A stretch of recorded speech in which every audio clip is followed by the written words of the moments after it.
L'autorééducation post-opératoire J0, J15 pour un ligament croisé antérieur. Petit 1. Éveil de la sidération du quadriceps. On demande aux sportifs de monter la rotule de manière alternée entre la jambe droite et la jambe gauche. Généralement, en post-opératoire, cet exercice est difficile, voire impossible pour la jambe opérée. C'est les répétitions et les séries au cours du temps qui feront que la sidération se lèvera.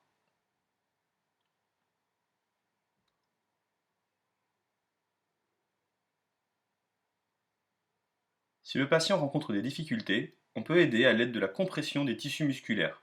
Le fait de sangler avec un élastique de fitness ou une ceinture le muscle permettra d'avoir plus de sensations au patient et l'aider ainsi à verrouiller le genou.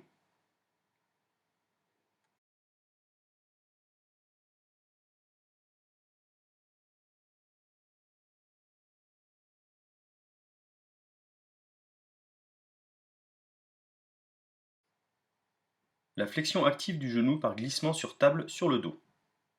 On demande au sportif de faire glisser le talon en direction de la fesse, alternant la jambe droite et la jambe gauche. Dans les premières répétitions, il ne sert à rien de forcer. On commencera avec quelques degrés seulement. Plus le genou sera échauffé, plus la flexion pourra être importante. Attention, si un ménisque a été opéré, on évitera de dépasser 70 degrés. A l'inverse, si le ménisque n'a pas été opéré, on ne dépassera pas 90 degrés. Le nombre de répétitions et séries varieront selon les besoins du thérapeute.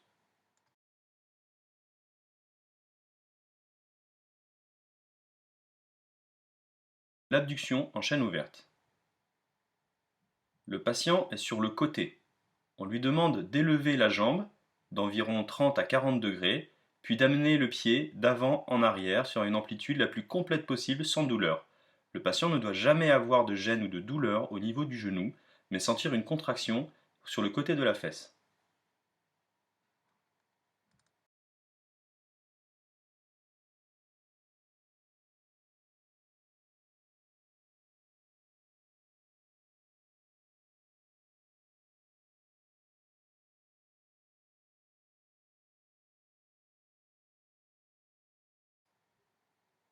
Éveil de l'adduction en chaîne ouverte. Le sportif s'allonge sur le côté opéré et cherche à élever la jambe de la table. Aucune douleur ne doit être ressentie pendant la réalisation de l'exercice. On cherchera une contraction des muscles de l'intérieur de la cuisse côté opéré. Le nombre de répétitions et séries varieront selon les besoins du thérapeute. Active aidée du genou sur le ventre, contraction bilatérale du quadriceps.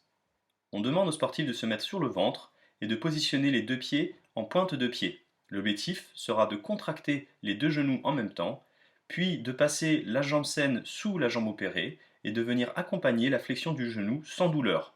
On contrôlera ensuite la descente sans douleur. Puis le patient repositionne ses pieds en pointe et vient contracter les deux cuisses. Il est important que le bassin reste bien posé sur la table, seulement le genou doit décoller. On va ensuite repasser la jambe saine sous la jambe opérée et venir accompagner la montée en flexion. La descente se fera si possible sans la jambe non opérée. Le nombre de répétitions et séries varieront selon les besoins du thérapeute.